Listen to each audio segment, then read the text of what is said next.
यो कसको बिहे छ अरे अब अलरेडी यहाँ यज्ञ बनाएर रहेछ यज्ञ बनाउनु पर्ने थियो अलरेडी कसले यज्ञ बनाएर छाड्दै रहेछ अब मलाई चिट्टा गुल्यो बनाउनै पर्यो म त्यही गार दिन्छु घनघोर जङ्गलमा छौ त यार के हो दाइ यार हामी यो हाम्रो बिहे घरमा हुन्न जङ्गल हो भाइ जङ्गल झाडी झाडी है जङ्गलतिर मजा आउँछ सुटिङको जिन्दगी नौटङ्की जिन्दगी रमाइलो छ दाइ है रमाइलो के भन्नु भाइ त्यस्तै चाहिँ चलिरहेछ चलाउनु पर्यो दाइ यो बेला एउटा गीत गाइदिनु तिम्रै यादमा कराउँछु डराउँछु रात परेसी हो हराउँछु तिमीले त मायामा विषय बोलिन्छौ मलाई छाडी किन हो निष्ठुरी अर्कैसँग फेसबुकमा मस्की बोलिछौ मलाई छाडी किन हो निष्ठुरी फेसबुकमा अर्कैसँग बोलिसारी स्वर त्यतिको नभए पनि मसँग अलिकति यस्तो हो गीतहरू शब्दहरू चाहिँ कोर्न चाहिँ आउँछ म्युजिकहरू भर्न अब स्वर हुनैपर्छ भन्ने पनि छ दादा यसै विषयमा के भन्न चाहनुहुन्छ हजुरको एउटा म्युजिक भिडियो आउँदैछ भन्ने सुनेको थिएँ मैले सुनेको सही हो गलत हो दादा अब मेरै शब्दमा मेरो एउटा शब्द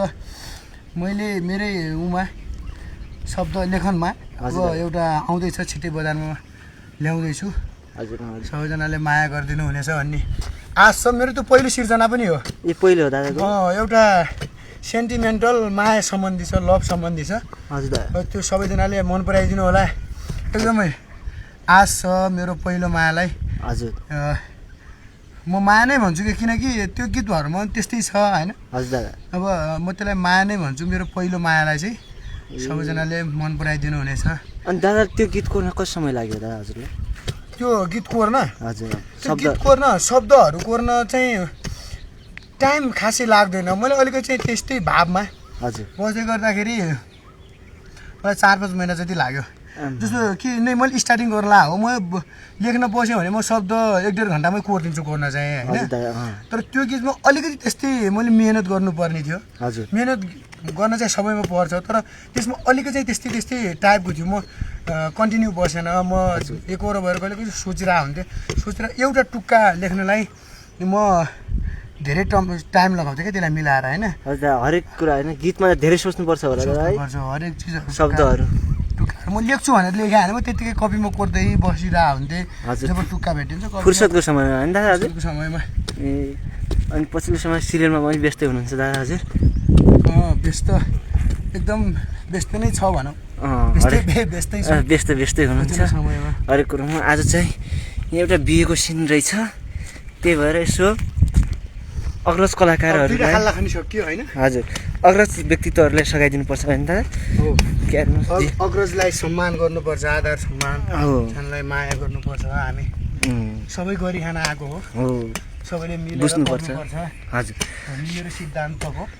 त्यस्तो छ म्युजिक भिडियो केही समयपछि आउँछ सबैजनाले हेरिदिनु होला दादा आफ्नै युट्युब च्यानलबाट आउँछ दादा कस्तो अब अहिले फिक्स छैन त्यो विषयमा फिक्स गर्नुभएको छैन अब म्युजिक भिडियो गरिसकेपछि म हजुर आफ्नो YouTube channel Ramesh Oli YouTube channel पनि हाल्न सक्छु हजुर दादा हाल्न सक्छु म त्यसमा आउन सक्छ त्यही भएर अहिलेदेखि तपाईँ सम्पूर्ण जो हेरिराख्नु भएको छ अहिले सबैजनाले रमेश ओली अफिसियललाई पनि माया गर्दै गर्नु होला युट्युबमा गएर रमेश ओली अफिसियल हान्दै गर्नुहोस् हजुर सब्सक्राइब गर्दै गर्नुहोस् सब्सक्राइब गर्नुहोस् लाइक गर्नुहोस् अहिलेदेखि वेटिङमा बसिराख्नुहोस् न आउन पनि सक्छ तपाईँहरूको माया साथ सबैले म हाल्न पनि सक्छु मेरो आफ्नो युट्युब च्यानलमा जुन मान्छेको मुटुमा बस्थ्यो त्यही मान्छेले जिन्दगीमा दियो साला साला बग्यो कर्णाले मलाई रुवाउने मान्छे पनि कुनै दिन त रुनु पर्ला नि मलाई रुवाउने मान्छे पनि कुनै दिन त रुनु पर्ला नि आँसुले धुँदैन के गरौँ सक्छस् दैव मृत्यु नै दे बरु सला सला बग्यो कर्णाले मलाई रुवाउने मान्छे पनि कुनै दिन त रुनु पर्ला नि ओ मलाई रुवाउने मान्छे पनि कुनै दिन त रुनु पर्ला नि आहा दादा यो के कामको लागि हो विशेष यो बिहेको यज्ञ ए भनेपछि के को बिहेको हो दादा भन्न मिल्छ जदौ सिरियलको हो ए दमाईको बिहे सानो सानो घर छ मेरो रुद्रपुरको गाउँमा गोरे बाबु भन्दै मलाई बोलाउँछन् त्यो गाउँमा नामले पाएको कामले पाएको कामी दाइको छोरो हे नखाम कसम नलाम मोया मनै आहा साइनी साइनी मसँगै जान्छौ र मैले छोको खान्छौ र आहा क्या गजब बनाइदिनु भयो दादा हजुर गीत पनि त्यस्तो मिठो छ मण्डप चाहिँ क्या गजब बनाइदिनु भयो मण्डप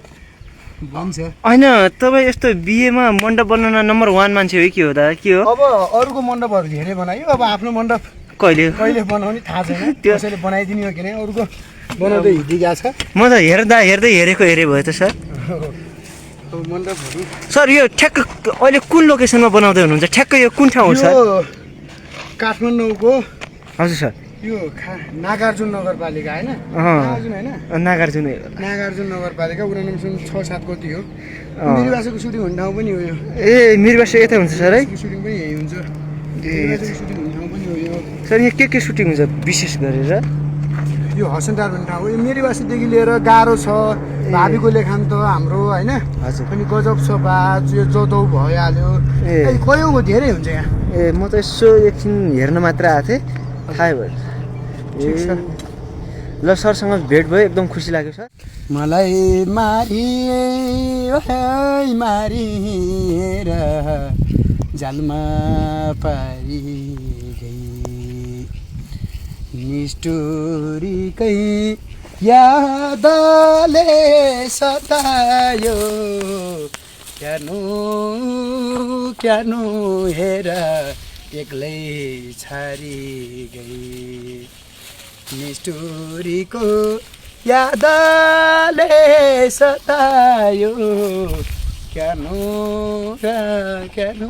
एक्लै मलाई छारी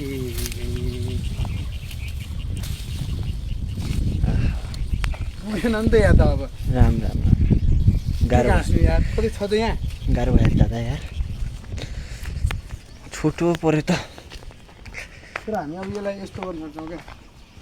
यसलाई एउटा मात्रै सर बनाउन सक्छौँ यहाँ आइडिया त बवाल हो कि दाइको फेरि घुमाइहाल्छन् बुढाले आइडिया चाहिँ यसरी फुगाउनुपर्छ दादा तपाईँ पढेर भएको पढेर दादा यस्तो आइडियामा पढेर भन्दा पनि अब यस्तो हो अब हरेक ठाउँमा हरेक मान्छेसँग घुलमेल हुँदाखेरि त्यो अनुसारको हुन्छ ए म चाहिँ यस्तो कुराहरूमा अलिकति मैले कम्फर्टेबल भइदिएँ मानव अरूले गरेको काम देखेर म यो कुराहरूलाई चाहिँ सजिलो दिमागमा क्याच गरिदिएँ नि त मैले। सबैजना त माइन्डमा कस्तो सेभिङ गर्ने सेभ राख्ने भन्ने कुरा हुन्छ। गाउँघरतिर सबैले यज्ञ बनाएर देखेर अनि यस्तो बनाउनु पर्छ त्यस्तो पर्फेक्ट आउँदैन। अनि अलिअलि यसो दादा घर पनि सुदूरपश्चिमतिर हुन्छ मध्यपश्चिम? मेरो मध्यपश्चिम दाङ। त्यही त हाम्रोतिर पनि यस्तै हुन्छ भने प्राय यस्तै तरिकाले हुन्छ कि सर? हाम्रोतिर पनि हाम्रो पश्चिमतिर एउटै हो, यस्तै टाइपको हुन्छ। अब अलिकति रीतिरिवाज अनुसार फरक हुने हो, नत्र प्रायः जस्तो त्यही नै हुन्छ, एउटै हो। चलन यस्तै हुन्छ हाम्रोतिरको चलन। अनि मण्डप चाहिँ झ्याप्प बनाइदिनु भयो एकैछिनमै? होइन, अब यसलाई यस्तरी नै बनाऊ, किनकि हामीसँग ध्वजा पतङ्गा छ नि त, त्यसले म्यानेज गर्नुपर्छ जस्तो लाग्यो मलाई। यस्तो बेलामा एउटा यस्तो गीत गाइदिनु दादा, यस्तो के दादा हजुर यो बिहेकोमा कस्तो सङ छ एकदम? बिहेकोमा बिहे एउटा सँग भन्ने गीत थियो एउटा। बिहेकोमा सङ छ, धेरै गीतहरू हुन्छ। अब यस्तो बिहेकोमा मैले गाइसकेँ त अघि। यस्तो बेलामा छाडी गयौ हो, त्यो पनि हो। ढोके बाजाला हो कि शुभ गीत चाहिन्छ।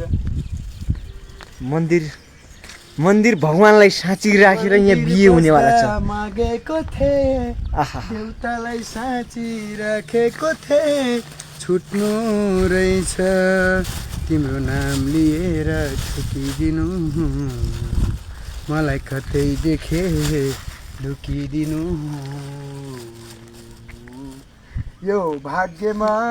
खोट छ, यो मुटुमा चोट छ, मेरो पीडामा तिमी हाँस्नु। पानी खानु पर्यो क्या, प्यास लाग्छ। घाँटी सुकिसक्यो। एउटा ल्याउन बिर्सेछ सामान।